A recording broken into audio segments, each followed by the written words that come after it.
बिस्मिल्लाहिर्रहमानिर्रहीम। अस्सलामुअलैकुम। मैं नवीद यूसुफ़ी हूँ। आप मुझे देख रहे हैं मेरे डिजिटल नेटवर्क से। आज मैं आपको मालूमात दूँगा नूरपुर थल, मनकेरा, 18 हज़ारी, हैदराबाद थल, चौबारा, नवाकोट और इसके आसपास छोटे छोटे शहरों, गाँव और कस्बों के अंदर जो ज़मीनें सस्ती मिलती हैं, जैसे कि झरकल, कातीमार, नवासगू और गांवराला, खानसर, जंडावाला, एनू, इन तमाम इलाके, बुल्लो, कोट शाकर, इन इलाकों की जो ज़मीनें हैं वहाँ पर जो सबसे बड़ा फ्रॉड किया जाता है, धोखा दिया जाता है, उसकी भी बारे में आपको बताऊंगा। और वहाँ पर जो सबसे अच्छा है, सबसे बेस्ट है, जो आपके फ़ायदे के लिए है, वो भी आपको बताऊंगा। ये इलाका सरगोधा से मगरबी साइड पे है, मुल्तान की मगरबी साइड। अगर आप सरगोधा से मगरब की जानब जाएं, दरिया जेहलम का ब्रिज, साहिवाल, छोटा साहिवाल जिसको तहसील साहिवाल कहा जाता है, वहाँ से आप दरिया जेहलम का पुल क्रॉस करें, बकर की तरफ जाएंगे तो वहाँ से थल का इलाका शुरू होता है। फिर जब आप जनूब की जानब जाएंगे, तकरीबन 280 किलोमीटर तक ये लंबा थल का इलाका है, जो दरिया जेहलम और दरियाए चनाब की मगरबी साइड से होता हुआ मुल्तान के करीब जाकर ख़त्म होता है। इस इलाके में ये मुख्तलिफ़ शहर हैं, कस्बे हैं, जिनके बारे में हमने आपको इन्फॉर्मेशन दी है। यहाँ पर कुछ लोग फेक वीडियो लगाकर, लालच देकर लोगों को सस्ती ज़मीनों का वहाँ बुलाते हैं। जब कोई ख़रीदार अपने साथ 2-4 आदमी लेकर 20-30-40 हज़ार रुपये का पेट्रोल खर्च करके वहाँ पहुँचता है तो अक्सर तो नंबर ही बंद कर दिया जाता है, या फिर ये किया जाता है कि उनको ऐसी ज़मीनें दिखाई जाती हैं जो उनको पसंद ना आएँ। तो ये कहा जाता है कि ये ज़मीन 3 लाख रुपए एकड़ है, जो मैंने आपको वीडियो में बताया था, और इस ज़मीन का है डिस्प्यूट, और इस ज़मीन का रास्ता नहीं है, अगर आपने लेनी है तो ले ले, यहाँ पानी कड़वा है। इतनी उसके अंदर बुराइयां बताई जाती हैं कि ख़रीदार कहता है नहीं नहीं नहीं, मुझे तो ये 3 लाख रुपए वाली एक ज़मीन लेनी ही नहीं है। अच्छा जी, अब आप ऐसा करें, फिर मैं आपको दूसरी ज़मीन बताता हूँ। वो 6 लाख रुपए की है, वो 10 लाख की है, वो 15 लाख रुपए की है। फिर उसको और ज़मीनें दिखाई जाती हैं। फिर ख़रीदार कहता है अच्छा चलो ठीक है, जो मैंने 50 एकड़ लेनी थी वहाँ से बेहतर है कि 25 एकड़ ही ले लेता हूँ, तो रोड के करीब अच्छी ज़मीन ले लेता हूँ। फिर उनको जेन्युइन रेट पे ज़मीनें दी जाती हैं, कम रेट बताकर सोशल मीडिया के ज़रिए वहाँ बुलाया जाता है। आई भाई शाई करके वहाँ से फिसल के फिर जेन्युइन रेट की तरफ आ जाते हैं। वहाँ जो जेन्युइन रेट है, गवर्नमेंट का मंजूर शुदा रेट, गवर्नमेंट डीसी रेट, तो वहाँ पर तकरीबन कोई 2.5, 3, 3.5 लाख रुपए एकड़ है। लेकिन डीसी रेट पे आपको पता है लाहौर और गुजरात में भी कोई नहीं बेचता, तो वहाँ भी डीसी रेट पे ज़मीन कोई नहीं बेचता। वहाँ पर कम से कम जो रेट है वो 5-6 लाख रुपए है पर एकड़। 5-6 लाख से लेकर 10-15 लाख रुपए एकड़ तक वहाँ ज़मीनें हैं। लेकिन याद रहे, जो ज़मीन अगर आप 5 लाख रुपए एकड़ लेंगे वो कच्चे में होगी, वो शहर के साथ नहीं होगी, सड़क के ऊपर नहीं होगी। जो सड़क के ऊपर होगी वो 7 लाख, 8 लाख, 10 लाख, 15 लाख रुपए तक एकड़ होती है। अब आपने अगर 6-7 लाख रुपए एकड़ ज़मीन खरीद के 2-2.5 लाख रुपया पर एकड़ उसके ऊपर बलडोज़र का और ट्रैक्टर के ज़रिए हमवार करने में खर्च करें, तो यकीन करें कि ये 10 लाख रुपए में भी अगर आपको ज़मीन पड़ती है तो ये आपके फ़ायदेमंद है। फ़ायदा किस तरह से है कि एक ज़मीन आपको 40 लाख से 60 लाख रुपए एकड़ नहरी ज़मीन मिल रही है, जो आपको 2 फसलें देती है, सर्दी में भी और गर्मी में भी। उसके मुकाबले में अगर इस ज़मीन से सिर्फ एक फसल गंदम ही आप उठा लें तो 45 मन रेत के टीले के ऊपर, और नीचे जो पट्टी की ज़मीनें होती हैं वहाँ 50 मन फी एकड़ के हिसाब से बआसानी गंदम उठाई जाती है, नहरी पानी के बग़ैर, सोलर सिस्टम से लगे हुए ट्यूबवेल के ज़रिए। अब जब साइडों पे दरख्त लगा दिए जाते हैं तो जितनी इनकम अंदर फसल से होती है, 5 साल के बाद जब वो दरख्त बेचते हैं तो इतनी इनकम वो दरख्त भी आपको दे जाते हैं। तो जो ज़मीन 40 और 50 लाख रुपए में देती है आपको सालाना 3 लाख रुपए इनकम, वहाँ 10 लाख वाली ज़मीन को चाहिए कि वो आपको दे 75,000 रुपये सालाना, लेकिन इस अवसर से ये 10 लाख वाली ज़मीन आपको देती है 1.5 से 2 लाख रुपए सालाना इनकम। तो गोया साबित हुआ कि हरियाली वाली, नहरी वाली, ग्रीन बेल्ट की ज़मीनों से ये ज़मीनें बहुत सस्ती हैं और इनकम ज़्यादा देती है। अब आपके जहन में आ रहा होगा कि वहाँ हम डेरा बनाएंगे, घर बनाएंगे, डेयरी फार्म बनाएंगे। ये ज़मीनें डेरा, डेयरी फार्म और फार्म हाउसेस और बागात वाली नहीं है।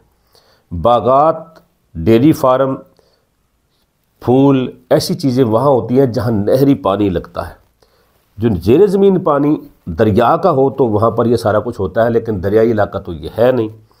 इन ज़मीनों के ऊपर अगर आप फूल लगाएंगे नहीं होंगे, किन्नू लगाएंगे नहीं होंगे, फ्रूटर लगाएंगे नहीं होंगे, घास फूस लगाएंगे कम होगा, पानी ज़्यादा मांगेगा, तो भैंसों का चारा इतना आसानी से नहीं मिलेगा। यहाँ डेयरी फार्मर्स का ट्रेंड नहीं है। क्यों? कि यहाँ पर दूर दराज शहर है। अगर आप इतनी दूर से दूध लेकर शहरों में जाएंगे तो शहरों तक आपकी जो पेट्रोलिंग होगी वो आपको महंगी पड़ेगी, इसलिए वहाँ डेयरी फार्म का ट्रेंड नहीं है। तो वो ज़मीनें सिर्फ काश्तकारी के लिए हैं। अगर आप काश्तकारी करके उसमें से औसत लेना चाहते हैं तो नहरी इलाके जैसे सरगोदा, मंडी बहाउद्दीन, कसूर, साहिवाल, ओकाड़ा का जो ग्रीन एरिया जहाँ पर 50-50, 60-60 लाख रुपए ज़मीनों का रेट मांगते हैं, मूंछें छोटी छोटी भी हों तो फिर भी उनको ताव देते रहते हैं और रोज़ लाख रुपए एकड़ कम बढ़ाते हैं। उन ज़मीनों से ज़्यादा बेनिफिट इन ज़मीनों में है, क्योंकि वहाँ जिस रेट पे आपको 1 एकड़ मिलता है, यहाँ उस रेट पे आपको 3-4 एकड़ मिल जाते हैं। उससे दुगनी आप यहाँ पर इनकम उठा लेते हैं। अगर आपने 10 करोड़ रुपए की प्रॉपर्टी में इन्वेस्टमेंट की है, साहिवाल, ओकाड़ा, कसूर में इन्वेस्ट करें आप थल के इलाकों में, तो आपकी इनकम उससे डबल हो जाएगी, ज़मीन भी डबल ट्रिपल हो जाएगी क्वांटिटी में। आजकल ऐसा दौर आ गया है कि हर जगह मुलाजम मिल जाता है। आप मुलाजम रखेंगे, आपकी वो निगहदाश्त करेगा, आप पानी लगवाएं, हफ्ते बाद चक्कर लगाएं, तो ये बहुत अच्छी औसत वाली ये ज़मीनें हैं। यहाँ पर रेट कम क्यों है? रेट कम इसलिए हैं कि बदनाम है प्रॉपर्टी डीलर का, बड़ा जी फ्रॉड करता है। वहाँ पर लोग प्रॉपर्टी डीलर के पास जाते हैं, प्रॉपर्टी डीलर ज़मीन दिखाता है, मालिक को ढूंढना मुश्किल होता है क्योंकि आसपास में कोई घर नहीं होता जिससे जाके पूछे और कहे यार मालिक का नंबर मिल जाए तो मालिक से मैं बात करके डायरेक्ट सौदा ले लूँ ताकि डीलर का जो कमीशन है वो बच जाए। बैड लक देखिए, सेलर कहता है कि मेरे पास डायरेक्ट ख़रीदार आएगा तो मुझे उसका कमीशन और जो मैंने कमीशन देना है डीलर को, ये दोनों मुझे बचेंगे। ख़रीदार समझता है कि मैं डीलर से ज़मीन देख के, चकमा देख के मालिक के पास जाऊंगा तो मालिक मुझे ज़मीन सस्ती दे देगा, जो कमीशन मालिक ने देना है जब मैंने देना है वो दोनों मुझे बच जाएंगे। दोनों ही ये समझते हैं कि कमीशन हम बचा रहे हैं। इस चक्कर में जनाब अली खरबूजा कौन बनता है? ख़रीदार।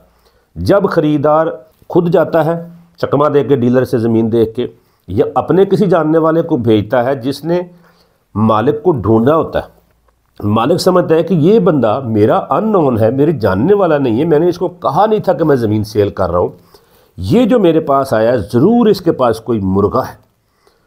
तो मालिक क्या करता है, 2% बचाने के लिए जो बंदा आया होता है उसको 10% रेट बढ़ा के बता देता है। कहता है डीलर तो बड़े बगारत फलाने धमाके होते हैं, ये तो अपने पास से रेट बता रहे हैं, मैंने तो ये मांगा ही नहीं है, मैं तो ये रेट मांगता हूँ।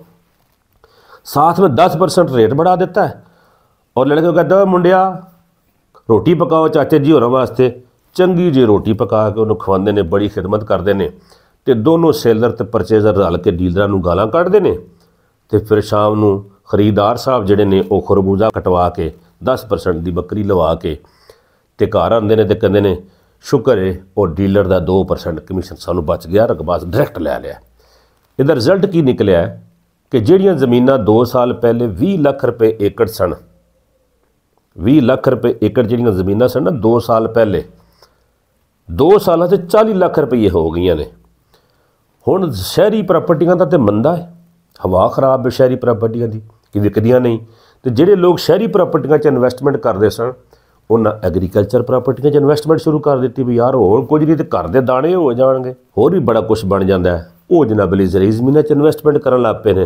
लेकिन वो जो शिकारी तो चीते लोग शहर दी प्रॉपर्टियां 'ਚ इन्वेस्टमेंट करते सन मुख्तलिफ महकमिਆਂ 'ਚੋਂ माल लुट के, वो डीलर नूं कमीशन किवें देण? डीलर जमीन भी खांदा कि मैनूं कमीशन मिलेगा, वो उत्तों दी घुम के मालक कोल तुर जांदा। डीलर का 2% बचांदा 10% की बकरी उत्थे लवा लैंदा। ते रिजल्ट की हुंदा? एक ज़मीन चंगे रेट ते विक जावे ना तो नाल वाले सारे ही कहंदे ने कि बई हुण ते शायद ज़मीन का रेट ही आ है जिहड़ा वो ज़मीन विक गई इन्ने दी ते मैं इन्ने दी। करदियां करदियां ज़मीनां इन्नियां महंगियां हो गईयां ने। सारे जिम्मेदार वो ने जिहड़े डीलरां दा कमीशन बचाउण दी गर्ज नाल जांदे ने मालकां कोल डायरैक्ट, ठीक है ना। फिर भी ये जिहड़ी सहूलत है ना थल विच कोई नहीं।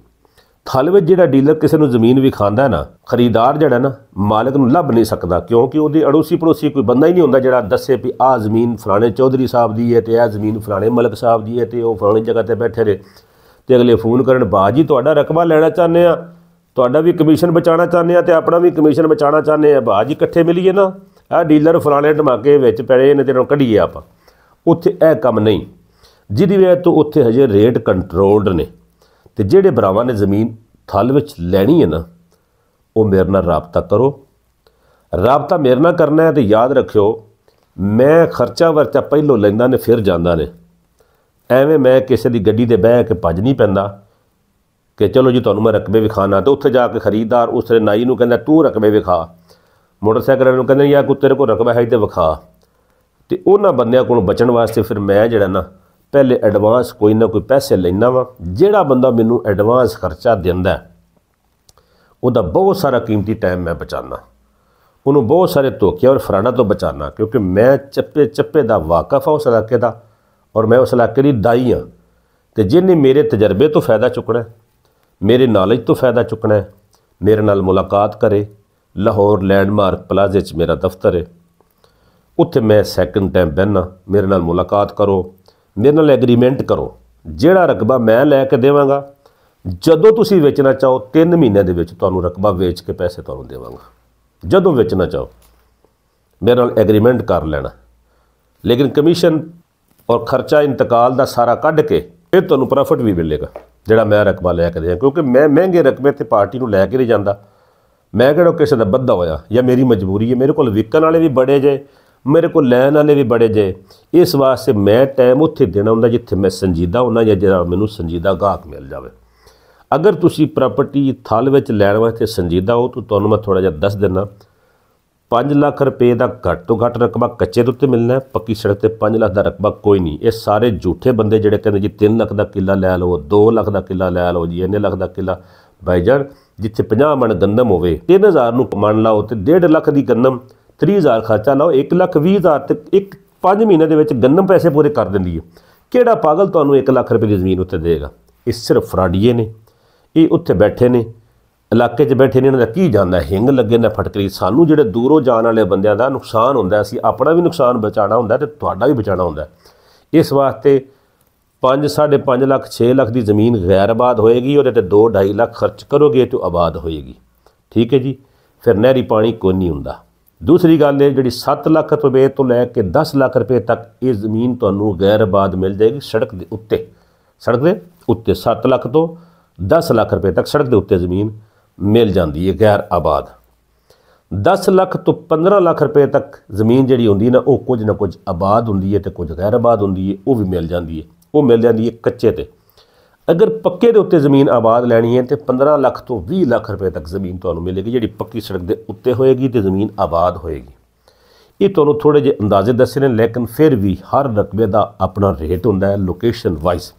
जिहड़े बंदे ने थल च रकबे लैना है उहदे कोल पैसे नगद ने, साल के टाइम ते रकबे उत्थे कोई नहीं मिलते, क्योंकि हर रकबे का गाहक लग्या खड़ा हुंदा है। 2 महीने 3 महीने के टाइम ते या नगद पैसे जिन्हें देने ने वो रकबा लेना चाहता है, कमीशन 2% देना चाहता है। तो प्रॉपर्टी मंडी ऑनलाइन की खिदमात हासिल करे, इंशाअल्लाह तुहाडे नाल किसी किस्म का धोखा फ्रॉड नहीं होएगा। जदों कहोगे तुहाडी ज़मीन बेच के तुहानूं पैसे भी दे देवांगे, ठीक है जी। अगर मेरे चैनल नूं देख रहे हो तो चैनल नूं सबसक्राइब कर लो। रेटां दे बारे मालूमात करना चाहते हो, इलाकिਆਂ के बारे मालूमात लेना चाहते हो तो ये जिहड़े उत्ते वीडियो लगी है ना लिंक आ उत्ते लग्या, इनूं तुसीं कॉपी कर लो। ਇਹਨੂੰ ਕਲਿੱਕ ਕਰੋਗੇ ਤੁਹਾਨੂੰ ਉਸ ਇਲਾਕੇ ਦੀ ਮੁਕੰਮਲ ਜੁਗਰਾਫੀਆਈ ਲੋਕੇਸ਼ਨ ਦਾ ਪਤਾ ਚੱਲ ਜਾਏਗਾ। ਤੇ ਜੇ ਤੁਸੀਂ ਉਸ ਇਲਾਕੇ ਦੇ ਬਾਰੇ ਮਜ਼ੀਦ ਜਾਣਨਾ ਚਾਹੁੰਦੇ ਹੋ ਤਾਂ ਚੈਨਲ ਨੂੰ ਸਬਸਕ੍ਰਾਈਬ ਕਰ ਲਓ, पेज ਨੂੰ फॉलो कर लो। तो बेशुमार ਜ਼ਮੀਨਾਂ ਚੜੀਆਂ ਹੋਈਆਂ ਨੇ। ਜਿਹੜੀ ਜ਼ਮੀਨ ਤੁਹਾਨੂੰ ਪਸੰਦ ਆਵੇ ਮੇਰੇ ਸਾਹਮਣੇ ਦਿੱਤੇ ਹੋਏ ਨੰਬਰ ਦੇ ਉੱਤੇ ਮੈਨੂੰ ਉਹਦਾ ਲਿੰਕ ਸੈਂਡ ਕਰ ਦਿਓ ਤੇ ਉਹਦੇ ਬਾਰੇ ਮੇਰੇ ਨਾਲ ਬੇਸ਼ੱਕ ਮੁਲਾਕਾਤ ਕਰ ਲਓ। ਤੁਹਾਨੂੰ ਵਿਜ਼ਿਟ ਕਰਾ ਦੇਵਾਂਗੇ, ਤੁਹਾਨੂੰ ਸੌਦਾ ਕਰਾ ਦੇਵਾਂਗੇ। मैं नवीद यूसुफी इजाज़त चाहना। अल्लाह निगहबान।